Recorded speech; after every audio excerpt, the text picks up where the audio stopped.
Cyber অপরাধীরা smartphone ব্যবহারকারীদের বিভিন্ন কৌশলে বোকা বানিয়ে ব্যক্তিগত বা গুরুত্বপূর্ণ তথ্য চুরি করে থাকে। এক্ষেত্রে টেলিফোন ওয়ারিয়েন্টেড অ্যাটাক ডেলিভারি কৌশল বেশ ভয়ঙ্কর। কারণ এই কৌশলকে কাজে লাগিয়ে ফোনে কথা বলার সময় বিভিন্ন প্রলোভন দেখিয়ে ক্ষতিকর অ্যাপ ইনস্টল করতে প্রবুদ্ধ করা হয়ে থাকে।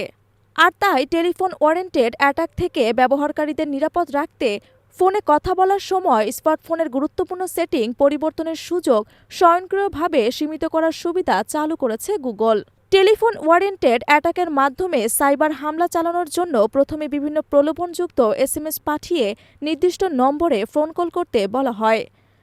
কেউ সেই নম্বরে ফোন কল করলে বিভিন্ন কৌশলে ভুয়া নির্দেশনা দিয়ে বিপজ্জনক অ্যাপ ইনস্টল করানো হয়। এর ফলে অ্যাপটির মাধ্যমে স্মার্টফোনে ম্যালওয়্যার প্রবেশ করে এবং নিয়মিত তথ্য চুরি করে পাঠাতে থাকে। অ্যান্ড্রয়েডের নতুন নিরাপত্তা সুবিধাটি ফোন কল চলাকালীন ব্যবহারকারীদের গুরুত্বপূর্ণ সেটিং পরিবর্তনের সুযোগ সীমিত করবে।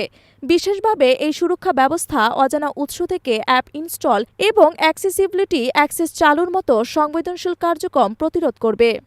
গুগলের তথ্যমতে নতুনের সুবিধার মাধ্যমে ফোন কলে কথা বলার সময় কেউ যদি স্মার্টফোনের সেটিং পরিবর্তনের চেষ্টা করেন তবে অ্যান্ড্রয়েড স্বয়ংক্রিয়ভাবে তা আটকে দেবে এবং একটি সতর্কতা বার্তা দেখা দেবে।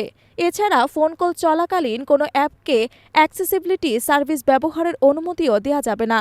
বর্তমানে অ্যান্ড্রয়েড 16 বেটা 2 সংস্করণে পরীক্ষামূলকভাবে সুবিধাটি চালু করা হয়েছে। এনসিসি গ্রুপ ও ফিনল্যান্ডের জাতীয় নিরাপত্তা কেন্দ্রের তথ্যমতে এসএমএস ও ফোন কলের মাধ্যমে স্মার্টফোনে ক্ষতিকর সফটওয়্যার ইনস্টল করাচ্ছে সাইবার অপরাধীরা। এতে অ্যাপের মধ্যে ভাল্টার নামের একটি ড্রপার অ্যাপ রয়েছে। এই অ্যাপের মাধ্যমে স্মার্টফোনে ম্যালওয়্যার প্রবেশ করতে পারে।